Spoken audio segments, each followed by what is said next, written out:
quick enough. Certs moves in with the Predator. Maxi will be caught here. If he can get the eye, maybe he can smite it, but the CC and the rocket comes through! He steals it! That was insane from Woolite. He gets the Herald, he gets the kill for his mid laner. That was beautiful. Oh, it's a disaster. Absolute disaster for that Rising. But like you say, it's beautiful for Misfits Premier. He tries to execute the takedown. Oh, Schlatan's got the Gore Drinker approaching Sterax. The items are here, and they're at almost parity right now. Oh, hang on, Dior. Just about misses the Frost TP coming on in. Gold card to buy space here. Important to note, this is an Ocean Soul this time. No more of that Cloud Drake nonsense. This is going to be a soul worth fighting for. And with Misfits having the first 2 Drakes of this game, as you alluded to earlier on, it feels like Fnatic now have to make something happen. Certus getting priority in the mid lane and moving back over as being desperate to try and get some poke out. The Drake resets once more. And Jamada, this has felt incredibly tense all game long, and it could come down to this. Over the wall goes Aggressivo, but won't find a way in. Just the actual 1 HP already for Dragon. Getting close to that one. Dragon taking it down. Now in goes Aggressivo, and it's beautifully done by Misfits. The wombo combo we talked about is the LFL find themselves the lead. It's starting to look like hot flashback horror for Fnatic Rising, where they got reverse swept in the NLC finals right now. Misfits, and look at the timer. Baron's up and available. Off the back of this fight, they get the Dragon, they get the kills. Maxi's dead, Pride's dead, even if he was alive, no Cannon Barrage. This is probably a free Baron. Now for Misfits, they're going to snowball this probably further than they believed they were going to in that team fight. And I mean, Rising, I don't believe those numbers. I don't believe those numbers. There is I think no there's a bit of an error there. Aggressivo did 0 damage in that fire. I don't believe it. I don't believe it either. This is fake news. Take away your propaganda. It's going to be a Baron though, and that's what's important here for Misfits Premier. Imagine going 2-0 down and having the mental fortitude to have this kind of performance now all the way to game 4. And now with a lead off of this fight. Yeah, and that's why we highlight the veterancy of the Misfits Premier roster, because they can survive situations like this. Fnatic Rising, they've got, you know, obviously Dior, who's the rookie. They've got other members, but they're just not as experienced. And right now, maybe starting to show a little bit as we go further and further into this series. Misfits Premier just get the upper hand in this team fight.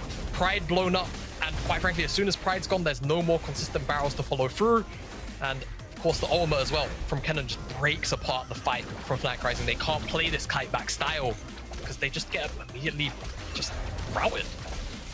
Yeah, and the follow-up from the rest of the squad is so strong as well, right? Yeah. When you've got Certus slamming in wherever Aggressivo is, and the stuns coming out from the cannon that then get followed up by the knockup. Feels like Fnatic, if they miss position, Misfits can punish them extremely hard. And now, crucially, this smite came out from Schlatan, right? Soul point with an Ocean Soul, no less, in favor of Misfits in 3 minutes. That's going to come back to bite Fnatic. Yep, exactly. And I think if that soul comes through, life starts to get really difficult. Usually, you would kind of almost turn your nose up at an Ocean Soul at this point in the sort of Dragon cycles, just because it's just not as strong as a Mountain or Infernal. But you've got 3, you know, tank bruiser-esque champions in the Galio, Olaf, and the Thresh.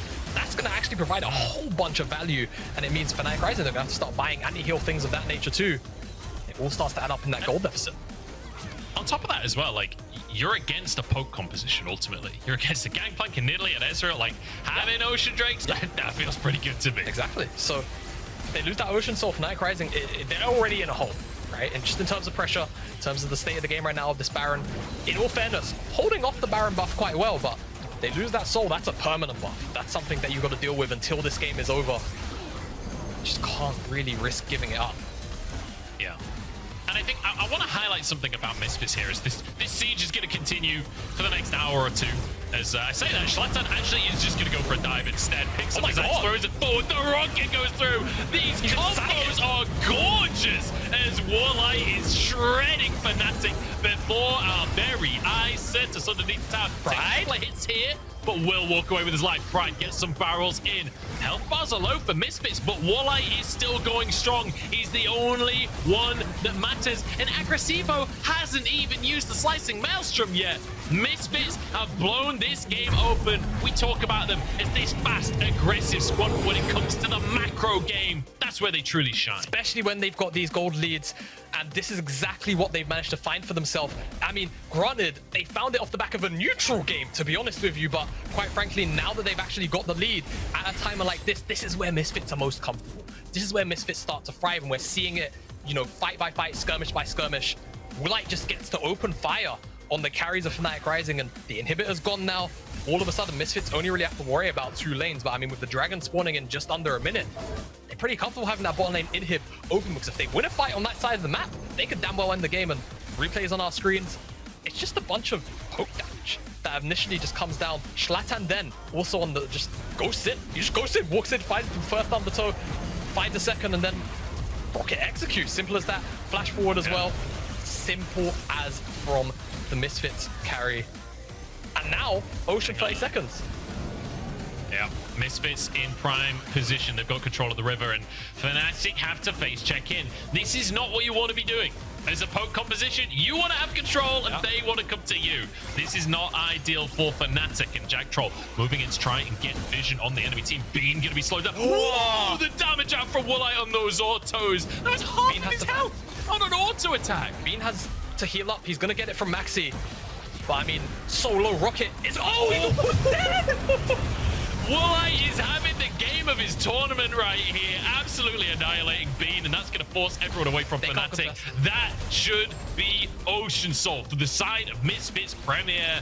And after losing 2 games in a row to start this series off, Misfits are back in town. They're back in town. They're finally here at the tournament. It feels like, oh no, oh my lord. Even the Nexus Tower Force. Even the minions are winning. Fnatic, they're crumbling right now in this game. Misfits, they are online. It took them 2 games to wake up. But right now, they are not giving Fnatic an inch of movement, a second to breathe even. They're pushing up in the mid lane. I don't really feel like Fnatic can even respond to this. It's going to be at the very least this mid lane tower going down. They could even push for more if they feel like.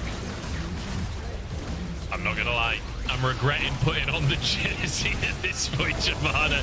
Here we go, Rook's going in for a final engage to try and save this game. Does survive for a good amount of time here, but Woolite gets his first reset and looks for Maxi as well. He's still going strong, he's still untouched, and until he goes down, you have to favor Misfits. Jack Troll trying to tank up on this front line as Maxi forced away. Once again, the Zap flashed away from Crasivo on the front line. Another reset for Woolite as the autos come up through. Deo goes down. Bean will follow shortly, and Woolite has his hour in the sun. He's had a rough series in that bottom lane, but here on the Jinx, he steps up when his team needs it the most, and a 10-0 domination for Misfits in Game 4. Shift up from Misfits.